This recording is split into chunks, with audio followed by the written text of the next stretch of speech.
आदिवासी विद्यार्थ्यांचा विविध प्रलंबित मागण्यांसाठी उपोषणाचा आज 15वा दिवस आहे। काल जवळपास 5.5 तासाहून अधिक मंत्र्यांसोबत बैठक या शिष्टमंडळाची झाली, मात्र हाती काही पडलं नाही। बैठक निष्फळ ठरली।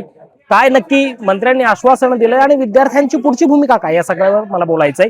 आणि ज्या विद्यार्थ्यांचं शिष्टमंडळ मंत्र्यांना भेटण्यासाठी गेलं होतं त्यातलेच काही प्रतिनिधी माझ्यासोबत आहेत। काल जवळपास 5.5 तासापेक्षा जास्त चर्चा झाली तुमची। इथं उईके साहेब भेटायला आले, नरहरी झिरवळ पण होते। काय सकारात्मक चर्चा झाली आहे? मागे ज्या 2 बैठकी झाल्या त्या नकारात्मक चर्चा, आम्ही असं म्हणू की नकारात्मक चर्चा झाली होती। पण जी कालची मीटिंग झाली त्याच्यामध्ये सकारात्मक आमची चर्चा झाली असं आम्ही म्हणू। कारण मागच्या 2 मीटिंगमध्ये ते ठामपणे म्हटले होते की ही जी तुमची मागणी आहे, फॉर एक्झाम्पल डीबीटी बंद करणे हे होणारच नाही म्हणून त्यांनी म्हटलं होतं। पण कालची जी आमची चर्चा झाली त्याच्यामध्ये त्यांनी नाही हा शब्द वापरलेला नाही, म्हणून आम्ही हेच म्हणू की एक सकारात्मक चर्चा आमची तिथे झाली की ते आमचे कुठेतरी मागण्या मान्य करायला तयार आहेत। आणि आम्ही हेच गृहीत धरून जातोय की ते 2 दिवसात आम्हाला तो ड्राफ्ट बनवून देतील, एक ठोस निर्णय घेतील आणि त्यानुसार आम्ही पुढचा निर्णय घेऊ की हे आंदोलन आणखीन पुढे चालूच राहील की आम्ही माघार घ्यावा। बरं, किती मागण्यांवर चर्चा झाली, किती मागण्या ते सकारात्मक होते आणि नेमकं मग चर्चा अडतीये कुठं? जर ते सकारात्मक होते, मागण्या मान्य करतायत, तर मग चर्चा अडतीये कुठे? आमच्या टोटल 14 मुद्द्यांवर चर्चा झाली आणि 14च्या 14 मुद्द्यांवर त्यांनी होकार दिला। नाही म्हणून म्हटले नाही की हे होणार नाही, पण एक गोष्ट त्याच्यामध्ये होती की ते म्हटले की ह्या गोष्टीसाठी कालावधी लागू शकतो, कारण एका रात्रीत सगळे निर्णय घेणे हे शक्य नाही। कुठेतरी एक टेक्निकल इश्यू येतोय की डीबीटी पद्धत बंद करणे आणि किचन पद्धत भोजनालय सुरू करणे, तर त्याच्यासाठी हा जो डीबीटीचा विषय आहे हा फायनान्सकडे विषय आहे। तर कुठेतरी याच्यासाठी एक 2-3 महिन्याचा कालावधी लागू शकतो असं त्यांनी आम्हाला एक सकारात्मक उत्तर दिलं आणि त्याच्यावर आम्ही होकारही दिला की हो असं होऊ शकतं, कारण फायनान्स डिपार्टमेंटकडे हा विषय आहे, तर त्याच्यासाठी एक पर्टिक्युलर कालावधी लागेलच। आणि जी 12,500ची पदभरती जी आहे त्याच्यामध्ये महत्वाचा मुद्दा म्हणजे बोगस आदिवासी। जोपर्यंत बोगस आदिवासी जे आमच्या पदावर बसले आहेत त्यांची लिस्ट जोपर्यंत निघत नाही, त्यांच्यावर जोपर्यंत कारवाई होत नाही, तोपर्यंत 12,500ची पदभरती करणं हे कुठेतरी नकारात्मक ठरेल आणि ते कुठेतरी चुकीचं ठरेल। कारण त्याच्यामध्ये एक जात वैधता प्रमाणपत्र कंपल्सरी करणं महत्वाचं आहे। नाहीतर कुठेतरी जे अजून बोगस आदिवासी आहेत ते जात वैधता प्रमाणपत्र लाख रुपये देऊन बनवून घेतील आणि पुन्हा जे सुरू आहे की आमच्या पदावर बोगस आदिवासी बसलायत ते तसंच सुरू राहील, तर त्याच्यासाठी थोडा कालावधी लागू शकतो। तर आम्ही त्यांना म्हटलं आहे की लवकरात लवकर तुम्ही ही चर्चा करा आणि 2 दिवसात आम्हाला ड्राफ्ट बनवून द्या की तुम्ही ही जे लिस्ट आम्हाला देणार आहे ते तुम्ही आम्हाला 2 दिवसात देणार। जी 12,500ची जी पदभरती आहे ती तुम्ही किती दिवसात पदभरतीची ऍड तुम्ही काढणार की आम्ही एवढ्या दिवसामध्ये ही पदभरती करू पर्टिक्युलर। तर त्यासाठी त्या जागी आम्ही अडतोय की आमच्याकडे एक म्हणजे पूर्ण आमचे जे मुद्दे आहेत त्याच्यावर पूर्णपणे एक ड्राफ्ट नाहीये। ते ड्राफ्ट बनवण्यासाठी आम्ही त्यांना 2 दिवसाची मुदत दिली। तुमच्या मागण्या सगळ्या त्यांनी मान्य केलेल्या आहेत, फक्त ड्राफ्टसाठी हे उपोषण सुरू आहे। हो, आमच्या मागण्या त्यांनी मान्य केल्या आहेत असं आम्ही गृहीत धरतो। पूर्णपणे आम्ही असं सांगत नाही की हो आमच्या मागण्या पूर्णच झाल्या आहेत, आम्ही गृहीत धरतो की त्यांनी मान्य केल्या आहेत।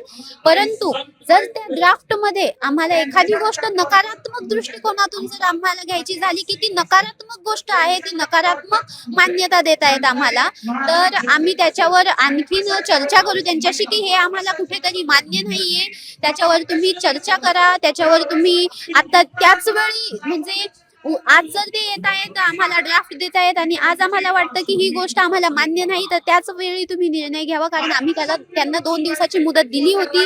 तर आम्हाला एक गुड रिस्पॉन्स म्हणून त्यांचा मिळायला हवा होता, तर आम्ही त्याच वेळी त्यांना ठामपणे सांगू की तुम्ही आत्ताच्या आत्ता निर्णय घ्या आणि ही गोष्ट आम्हाला मान्य नाही, ह्याच्यामध्ये चेंजेस करा। नक्की नंतर मला तुझ्याकडे यायचंय, तूही काल त्या शिष्टमंडळामध्ये होतास, काल चर्चा सगळी झाली। मात्र अगदी सुरुवातीला ज्यावेळेस तुमची मागणी राहुल गांधी यांच्या मंचावर मांडली गेली त्यावेळेस राहुल गांधी म्हटले होते की मलाही बोलवा, मी त्या ठिकाणी येईल असं म्हणाले होते राहुल गांधी। त्यानंतर जी मुलगी प्रश्न मांडते तिचं बॅकग्राऊंड व्हेरिफिकेशन करण्यापर्यंत जातात, ती कुठल्या पक्षाचे हे मुख्यमंत्री म्हणतात असं करा। आताही तुमच्यावर आरोप केला जातोय की विरोधी पक्षाची आंदोलनाला फूस आहे, आम्ही सगळ्या मागण्या मान्य केलेल्या आहेत। असं काही या आंदोलनामध्ये राजकीय वळण दिसतंय का?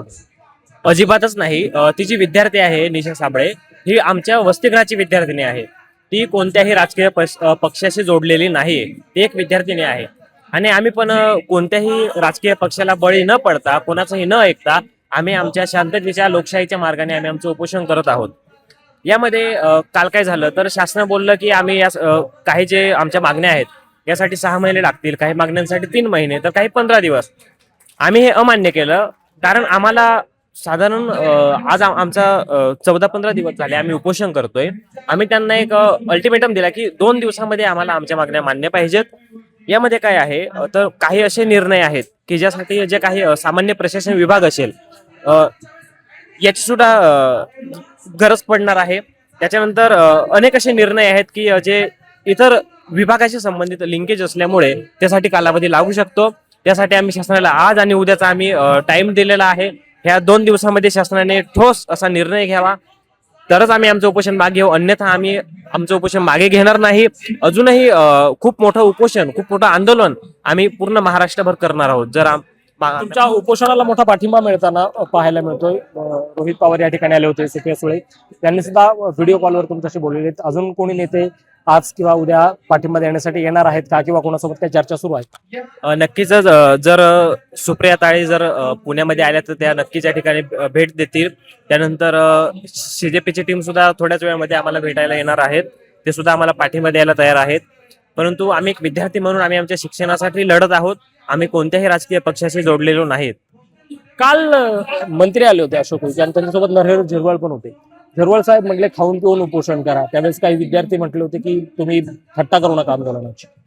हा, त्यांनी अशी थट्टा केली विद्यार्थ्यांची, ते आम्ही मान्य करतो. पण हे असं बोलणं चुकीचं आहे, ते साहजिक चुकीचं आहे ते.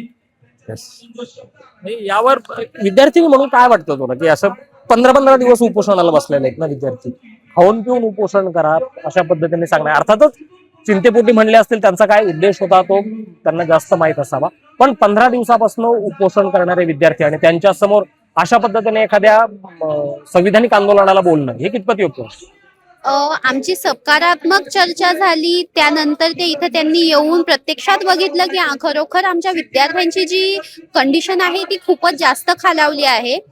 तर हा जो झिरवाळ साहेबांचा जी भूमिका आहे की तुम्ही खाऊन पिऊन उपोषण करायला लागत होतं, तर ती गोष्ट नकारात्मक दृष्टीने न घेता एक सकारात्मक दृष्टीने जर आपण बघितलं की जेव्हा ते स्वतःच गंभीर कंडिशन झालेल्या विद्यार्थ्यांना आपले बघतात, तेव्हा त्यांना खरोखरच वाटलं असावं की कदाचित ह्या पोरांनी खाऊन पिऊन उपोषण केलं असतं तर ही वेळ त्यांच्यावर आली नसती आणि आपण थोडं लवकर यायला लागत होतं. म्हणून त्यांच्या मुखातून हा शब्द निघाला की तुम्ही खाऊन पिऊन उपोषणाला बसायला लागत होतं. तर आपण सर्वांनी हे नकारात्मक दृष्टिकोनातून न घेता सकारात्मक दृष्टिकोनातून घ्या, अशीच आमची इच्छा आहे. आता शेवटचा प्रश्न जात होता, जसं तू बोलताना सांगितलं की 14 मागण्यावर सकारात्मक चर्चा झाली आणि सरकारकडनं पॉझिटिव्ह होते मंत्री. मात्र आता 15 दिवस झालेत, तब्येतही खालावलेली, बऱ्याचशा विद्यार्थ्यांचे जे उपोषण करतात त्यांची, त्यावर तोडगा कधीपर्यंत निघेल आणि उपोषण सुटण्याची काही शक्यता, चान्सेस वाटतात? हो, आम्ही त्यांना काल 2 दिवसाचा कालावधी दिला, आज आणि उद्या. तर मुळातच ते आज आणि उद्या खूप जास्त डीपमध्ये चर्चा करतील आणि ड्राफ्ट बनवतील. त्याच्यानंतर उद्या जेव्हा ते आम्हाला प्रत्यक्षात येऊन ड्राफ्ट देतील की हा तुमच्या मागण्यांचा ड्राफ्ट आहे की एवढ्या एवढ्या दिवसात आम्ही तुमच्या मागण्या पूर्ण करू, त्याच्यानंतर तो ड्राफ्ट आम्ही पडताळल्यानंतर त्याच्यावर एक पूर्णपणे आम्ही समिती नेमू. आम्ही त्याच्यावर सगळ्या विद्यार्थी प्रतिनिधींची, म्हणजे ऑल महाराष्ट्राचे जे विद्यार्थी प्रतिनिधी आहेत त्यांची सगळ्यांची आम्ही एक चर्चा करू आम्ही की तुमचा काय ह्याच्यावर म्हणणं आहे. त्यानुसारच आम्ही निर्णय घेऊ की जर मला वाटत असेल की हा योग्य निर्णय आहे आणि बरोबर हे कुठेतरी सुरळीत चालू आहे, पण जर दुसऱ्याला वाटतंय की हे कुठेतरी टाइमलाईन चुकतीये की ही मागणी जी आहे ही एवढ्या 10 दिवसात होण्याची शक्यता आहे, पण त्याच्यासाठी सरकार 20 दिवस लावतंय, 30 दिवस लावतंय, तर आम्ही कुठेतरी त्यावेळेसच त्यांना सांगून देऊ की हे आम्हाला चुकीचं वाटतंय की ह्याच्यासाठी कमी कालावधी लागू शकतोय, त्याच्यासाठी तुम्ही जास्त कालावधी देतायत. तर त्याच वेळेस आम्ही त्यांना निर्णय घ्यायला सांगू की ह्या वेळेसच ह्याची टाइमलाईन कमी करा आणि आमच्या मागण्या पूर्ण करा आणि आम्ही नंतरच विचार करू ऑल महाराष्ट्राच्या प्रतिनिधींच्या चर्चेनुसार की हे उपोषण मागे घ्यायचं की नाही घ्यायचं. नक्की त्या दादाला जो प्रश्न विचारला तोच तुला विचारतो. सत्ताधाऱ्यांच्या गोटामध्ये दबक्या आवाजात चर्चा सुरू आहे. जर सरकार सगळ्या मागण्या मान्य करत आहे तर विरोधकांची फूस सगळ्या आंदोलकांना आहे आणि विरोधक विद्यार्थ्यांची तब्येत खालवत आहेत आणि हे उपोषण लांबवत आहे. असं बिलकुल नाहीये की आम्ही विद्यार्थी कोणत्या तरी राजकीय पक्षामध्ये पडतोय. आम्ही विद्यार्थी आहोत आणि आम्ही संविधानिक रूपानेच आंदोलन करतो आहोत, हे सगळ्यांच्या लक्षात आलंच असेल. राहुल गांधीजींच्या प्लॅटफॉर्म जाण्यापर्यंत तर रोहित दादाचं इथं येण्यापर्यंत, सुप्रिया ताईंचं इथं येण्यापर्यंत, CGP टीम इथे येण्यापर्यंत ही एक त्याच गोष्टीची बाब आहे की विद्यार्थी आंदोलनाला बसले आहेत आणि आम्हाला कुठेतरी त्यांची मदत हवी आहे. पण आम्ही विद्यार्थी आहोत, आम्हाला आमच्या शैक्षणिक रूपासाठी ह्या मागण्या हव्या आहेत. त्याच्यासाठी आम्ही शैक्षणिकरित्या आणि संविधानिक रूपाने हे आंदोलन करतो आहोत. त्याच्यामध्ये आम्ही कुठेही राजकीय पक्षामध्ये नाही पडलो आणि राजकीय पक्षाचे कुठेतरी आम्ही पर्टिक्युलर हे करत नाही आहोत की हा पक्ष चांगला आहे, BJP चांगला आहे की काँग्रेस पक्ष चांगला आहे, असं कुठेही आम्ही सांगितलं नाहीये. आणि आम्ही राजकीय पक्षात न पडता आम्ही आणखीन असंच आंदोलन पुढे नेऊ आणि आमच्या मागण्या पूर्ण करून घेऊ असंच आम्हाला वाटतंय. आणि उद्या जो ड्राफ्ट येईल त्याच्यामध्ये एक सकारात्मक निर्णय होईल अशी आम्हाला असं वाटतंय, सकारात्मकरित्या वाटतंय की हो उद्यापर्यंत आम्हाला एक ठोस निर्णय भेटू शकतो, असं 75% चान्सेस आहेत. तर सरकारने आम्हाला एक ठोस निर्णय द्यावा आणि आमचं कुठं जे शैक्षणिक नुकसान झालंय ते आम्ही सुरळीत चालू ठेवावं ह्याचाही त्यांनी विचार करावा. हे शिष्टमंडळात गेलेले विद्यार्थी प्रतिनिधी होते. 14 मागण्या घेऊन गेले होते. त्या 14 मागण्यांवर सकारात्मक चर्चा झालेली आहेत. मागण्या काही अंशांच्या मान्य केल्या आहेत. मात्र जोपर्यंत या मागण्या पूर्ण करण्याचा किंवा त्याचा कालावधीचा ड्राफ्ट आमच्या हातात येत नाही तोपर्यंत उपोषण काही सुटणार नाही अशी ठाम भूमिका त्या सगळ्या विद्यार्थ्यांनी घेतलेली. Abhijit Darade, Maharashtra time online, Pune.